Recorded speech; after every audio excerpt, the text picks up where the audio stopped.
इसके बाद हम लोगों को अगली मंजिल की तरफ हम लोग चल पड़े और आगे हमें जाना था बर्लिन वॉल की तरफ। एक्चुअली जो बर्लिन वॉल है ना वो ईस्ट बर्लिन और वेस्ट बर्लिन को डिवाइड करती थी। ये सेकेंड वर्ल्ड वॉर के बाद बनाई गई थी और इसकी रीज़न क्या थी कि जो ईस्ट बर्लिन के लोग थे वो सब वेस्ट बर्लिन की तरफ माइग्रेट कर रहे थे फॉर बेटर लिविंग।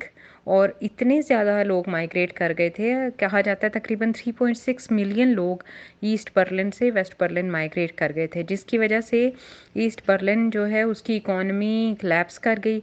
और जो गवर्नमेंट थी उन लोगों ने डिसाइड किया भाई ऐसे तो जो ईस्ट बर्लिन है ना तो उसका तो बेड़ा रुट जाएगा। तो उन्होंने इसको रोकने के लिए ना एक वॉल बना दी ईस्ट बर्लिन और वेस्ट बर्लिन के बीच में। और इसके ऊपर बहुत रिस्ट्रिक्शन लगाई गई और बहुत गार्ड्स वगैरह, इवन कि वो काफ़ी टाइप्स ऑफ बैरक्स बनाए गए कि लोग इसको क्रॉस ना करें।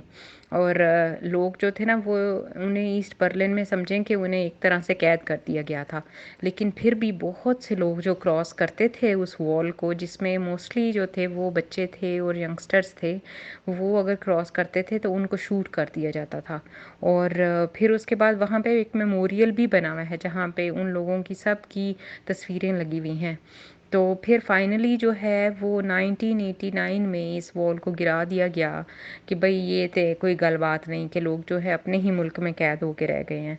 तो इस वजह से ये उस याद में वॉल जो है ना वो काफ़ी हद तक गिरा दी गई है, लेकिन कहीं कहीं पे उसके अभी तक कुछ रिमेन्स बाकी हैं।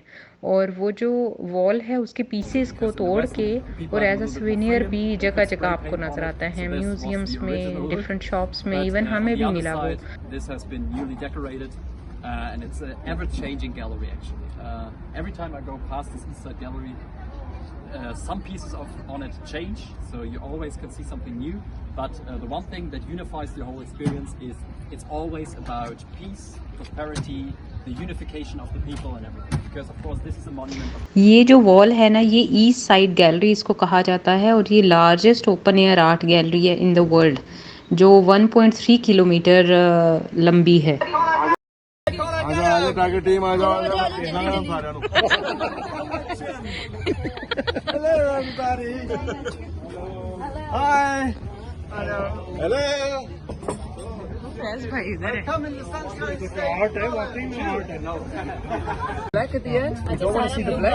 we don't want to see black. okay Also black part inside, नहीं नजर आना चाहिए No white. the real inside art no is- white. No white inside. real art no is sky ladies and the bottom. मतलब पूरा clear हो जाए, ऐसा हो जाए, बिल्कुल ब्लू होना चाहिए।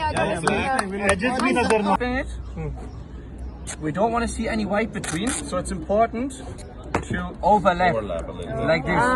Because if you do it like this, okay, we can't see the white, but after a while it moves with the heat. So it's okay to overlap like this. It's not a problem. And as you can see, I went over, so I can just use this, or I can pick it up and use the scissors. And you don't have to push too hard, just a little bit, or else you break the board. Just a little bit like this, for example. Cardboard को काटना है And then you can, The bottom and then you can pull the table up. let's do it ये फिर हम लोगों को एक activity दी गई थी कि हम लोगों ने ये ड्राइंग थी एक और उसके ऊपर टेप लगानी थी ब्लू कलर की, कि ना ही आपको कोई ब्लैक लाइन नज़र आनी चाहिए ना ही बीच में कोई वाइट पार्ट नज़र आना चाहिए।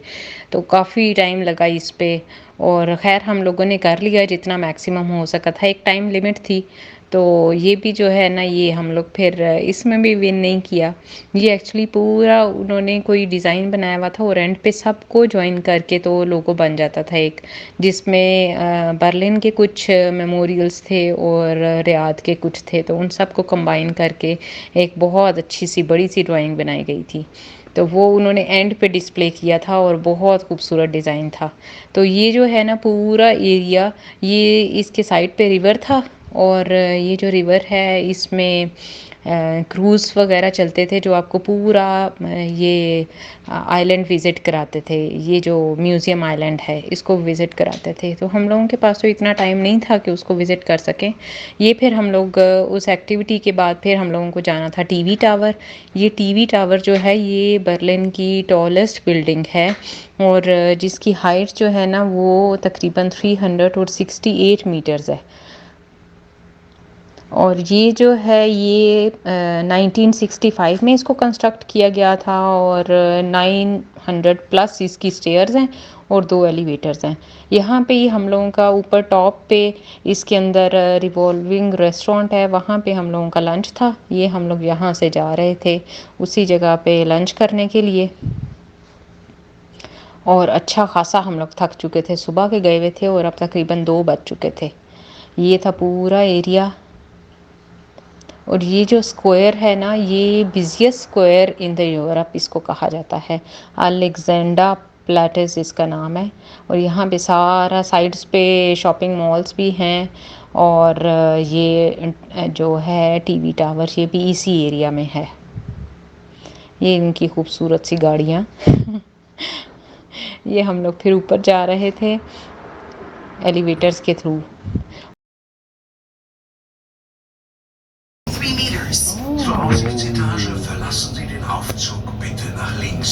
Dort können Sie die Aussicht auch bei einem Getränk an unserer Bar genießen. Ja. Für unser Restaurant verlassen Sie den Aufzug. We have to go here, right? Wir wünschen Ihnen The highest tower Aufenthalt. For the observation deck, please exit the elevator to the left. There you can enjoy the view with a drink at our bar. For our restaurant, please leave the elevator to the right. We wish you a pleasant stay. How many floors are there? I think 22. 22. I think so, yeah. We are on the top. ये यहाँ पे भी हमारे लिए एक नया experience था जब हम लोग पहुँचे और साइड्स मिरर थे बहुत बड़े बड़े और साथ ही टेबल्स थे आपके डाइनिंग टेबल कि आप साथ में खाना एंजॉय करें और बाहर का व्यू करें। ये नीचे सब वही मेन एरिया जो हम लोगों ने विज़िट किया था पहले भी और आगे भी यही करना था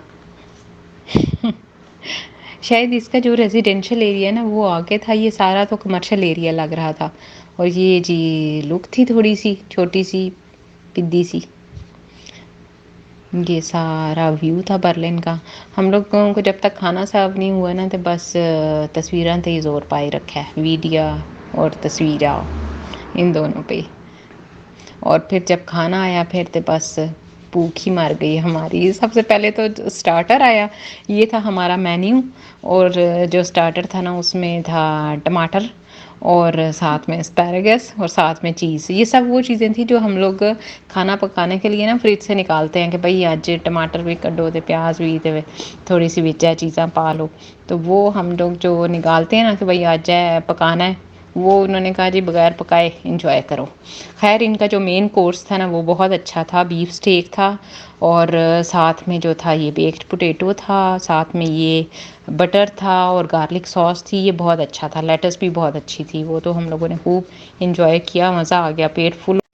ये फिर हम लोगों का डेज़र्ट था, डेज़र्ट में सोरबे थे डिफरेंट फ्रूट्स का, ये भी अच्छा था और अल्हम्दुलिल्लाह के बहुत खट्टा नहीं था।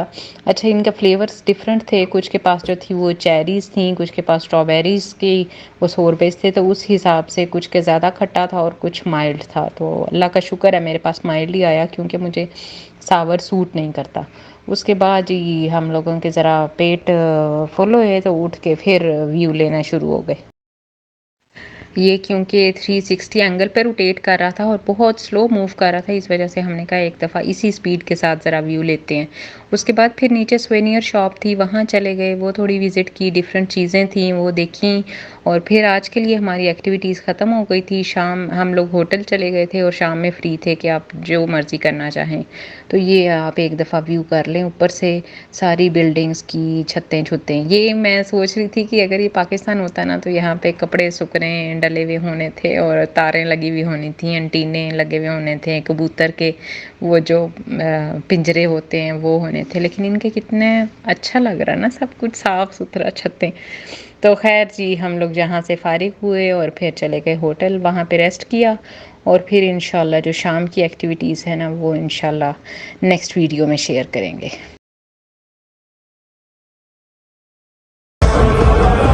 Erstmal jetzt fertig, das ist die Musikwunsch der Gewerkschaft und jetzt noch ein bisschen